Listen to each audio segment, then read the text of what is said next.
continue to have considerable impact on the South Asian communities across the UK. And on the line, I've got wellness coach and personal trainer Lavina Mehta, who hopefully is going to explain and give us sort of some things that we can do. Good morning, Lavina. Morning. How are you? I'm good, thank you. Brilliant, brilliant. Now, I mean, of course, this is alarming, and but it's not without redemption. We can actually do something about it. Definitely. So I'm really all about trying to educate South Asian communities across the UK, start changing habits about exercise and eating more healthily. I've got lots of free tips and advice to give out. Brilliant. Okay, well, let's get down to I mean, because it's not just the South Asian community. This does affect other people. My father-in-law, who's Scottish, has got sort of diabetes too, and he has to watch his diet. He has to take his bloods, and he has to adjust, his lifestyle. Of course. Well, the prevalence of diabetes in the UK is actually said to be going up by 47% in the next 5 years. So it's not just South Asian communities. Unfortunately, the Asians are the highest in terms of the stats, but also pre-diabetes. So even before you get diabetes, the figures are quite alarming, and they've just gone up in the last year from 1.3 million to 2 million. So 4 million people in Britain are actually diagnosed with diabetes at the moment, and it's costing the NHS a sixth of their budget. So it's pretty scary. It's about £14 billion going a year from taxpayers' money. So definitely something that we want to attack, and it's all about the national obesity crisis. So a third of the UK are actually clinically obese, so it's pretty scary, and that's why I really want to raise this campaign and get some urgent intervention. Yeah, I mean, quite often some people might sort of try to blame individuals, but it's a complete change of lifestyle for the human race, really, isn't it? Because up until 50 years ago, most of us were actually active in our jobs. Definitely. There's such a rise of this sedentary lifestyle. Obviously, technology's played a part. People can very easily work from home. Older generations are a lot more sedentary than we used to be. So it is really about awareness, and I want to educate people on how they can actually try to reverse type 2 diabetes and obviously try and prevent it coming on. Oh, that's brilliant. I mean, you can actually reverse type 2 diabetes. You can. So with exercise and healthy eating, there's a lot of research that's gone behind this, and you can definitely make some major action. And also in terms of diabetes, it does have a massive risk with increasing your chance of getting heart disease as well. So Asians actually have 2 times increased risk of getting heart disease, and the first generation of Asians actually have a 50% higher risk than the white population in the UK. But we know that cardiovascular disease is the #1 killer in the UK and the world, with 420 people dying roughly a day in the UK. So It's not just diabetes, it's a lot of these chronic illnesses. Some of the main ones you can actually take steps quite easily in your lifestyle, and I'm not talking about expensive, hard, difficult ideas. I just want them to come into little changes that they can make quite easily and fit in around your daily habits. Brilliant. Let's knock a few of those out then, Lavina. So I've been introducing a concept called exercise snacking, and it's not eating while you're exercising, but it's trying to hit the government guidelines. So the NHS government guidelines for physical activity are to try and hit 2.5 hours of moderate intensity physical exercise per week, and that's aerobic activity, as well as 2 to 3 strength training workouts. That does potentially sound a lot, especially to individuals that haven't exercised before. So exercise snacking is all about trying to break this up into smaller snack-sized portions of exercise that you can do throughout the day.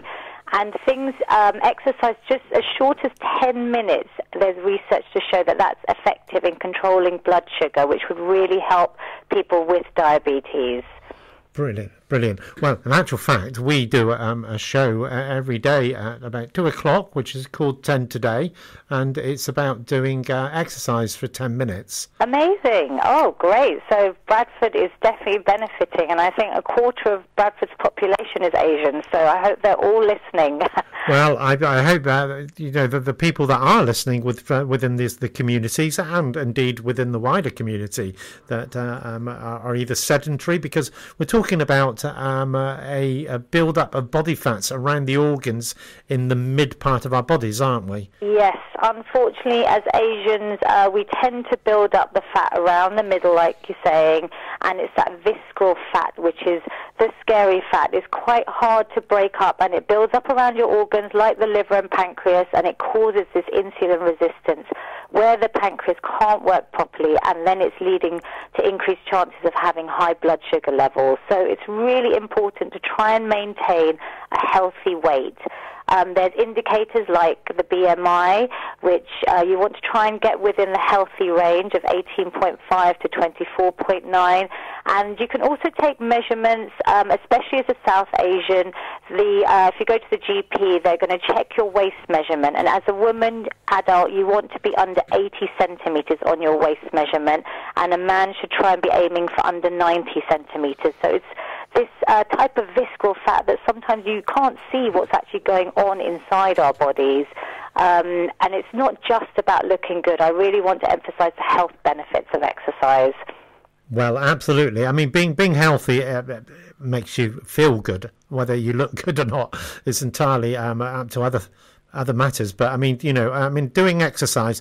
I walk. I must admit, over the last month or so, I haven't been out that much. The weather's being so awful. Yeah. But it's a great form of exercise. I did see that you like walking, and my brand is all about feeling good. It's Feel Good with Lavina, but I have this Feel Good fitness prescription, and walking is a great way of trying to get your aerobic activity in. It really helps to control blood sugar. They're saying if you take a 10-minute walk after a meal, it's really effective at lowering your blood sugar levels.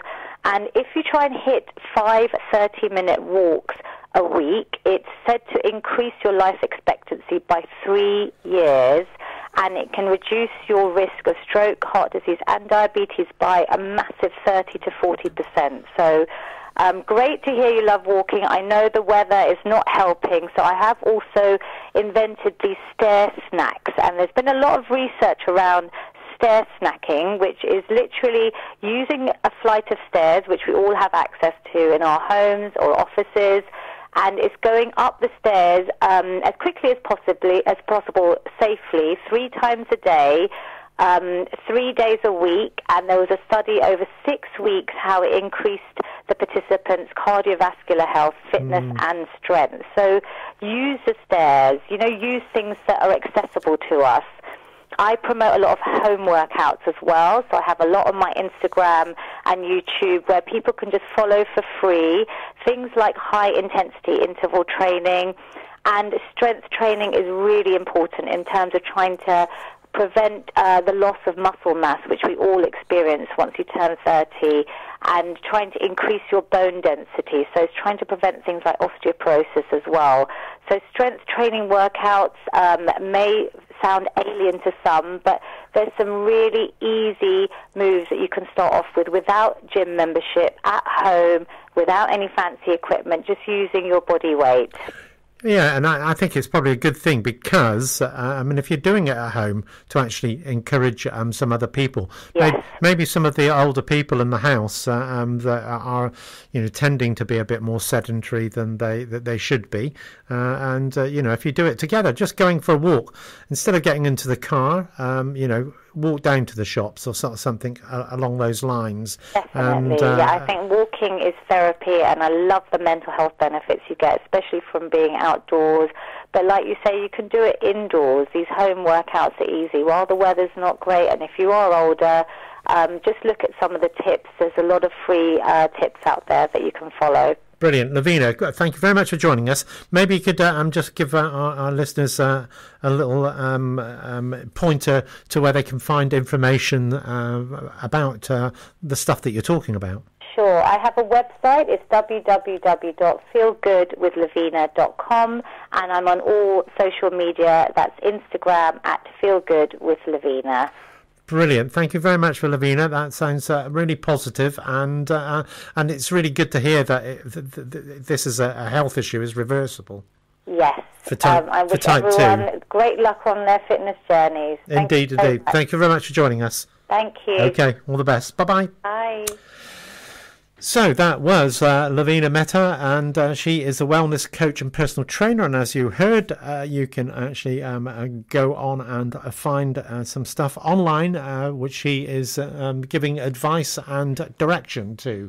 And don't forget, in fact, I will just remind you something you can do with us today.